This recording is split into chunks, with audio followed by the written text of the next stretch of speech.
Okay, so let's take a look at question 2D number 4. It asks us what the const in this the two const in this statement means. So the first const, let's first talk about what the const does. Const means that something may not change. So whatever it's referring to, that variable or object may not change uh, when you're using that variable. So the first const over here says that this long pointer may not change. So if you call this function and you get a result, that result you might need to assign a new value to that result or something like that. The second one means that this function or this object that this method belongs to will not be changed by this method. So you can call this method without being afraid that some value would change if you call it some number of times or anything like that. This object will be exactly in the same state before you call this function and when after you've called this function.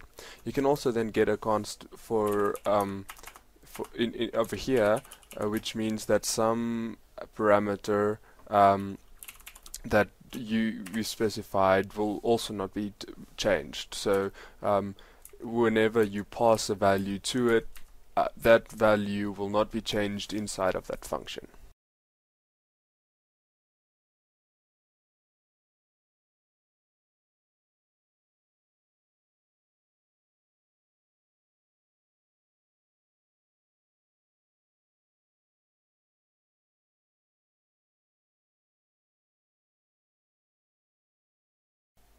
Okay, let's take a look at the question 3D, where we're asked to write a method called grow array, which takes the strings of the object and grows the array with the strings by a certain amount. Okay, so first thing we have to do, we have to calculate what the new capacity should be, and we just take the capacity we have and add the amount that we are growing to. Normally in practice you would actually grow it by a certain factor and not by a certain number. You would actually expand it by, say, double or by a exponential function or something, just to make it more efficient. Okay, then we allocate new memory that we need to store the strings in and we have the size of that memory as we just calculated. Then we see if it actually did allocate the memory. If there was some error, then we check for that. Then we have to copy all the strings from the old array to the new array, and we do that like this. Careful to not loop to the new array capacity, so then we would have an out of bounds error in the old array, because we would actually overshoot the size.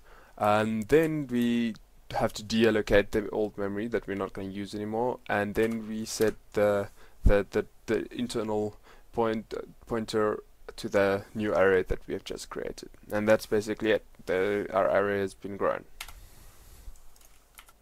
Okay, next we'll look at question 3e, and here we have to write a method called append strings, and it just takes an array of strings and appends it to the strings that we already have in the object.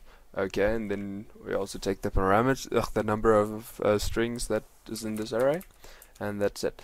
Okay, so first again we have to see if the array that we have internally is big enough to actually take the amount of strings that we're going to add to it. So we see if we calculate the difference in size, and then if the difference is not bigger than the amount of size we have left, we go on. Otherwise we have to grow the array. So we grow the array by the amount that it is bigger than we can currently the capacity we currently have, and then we can go on and we can just copy those arrays, because remember we have already allocated the memory for that array, for those strings, and we can just go on and copy the new strings into into the array that we've allocated already, and then we just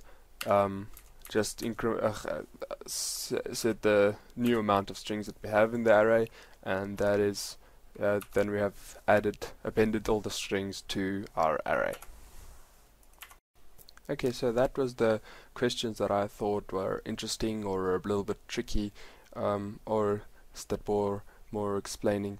But if you have any other questions that you feel that should be explained better, please let me know on the Google Moderator page, and hope to see you here next week. And please remember to ask questions.